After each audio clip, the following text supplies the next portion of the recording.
Hey guys, my name is Sam, aka Mr. Two Pairs Minimum, and today we're going to take a quick look at the Jordan 11 by Nike and Jordan Brand in a cool grey colorway. These released in December 2021 here in the UK for the retail price of £170. Quick disclaimer, this pair is 100% authentic from Offspring and it comes in a two-tone grey Jordan box with black plastic wrapping. No extra laces or accessories come with this pair. An extra set of light grey laces would have been nice, but we're not here for the box, so let's get right into the shoes.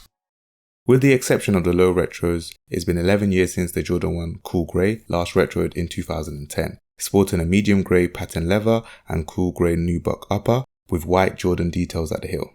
All of this sits on a white midsole with icy blue translucent outsoles, exposing the outsole's carbon fiber plate. The materials on my pair were pretty good and I stayed true to size. To me, these are 2 pairs minimum, is very cool, pun intended, and the shoe is very easy to style.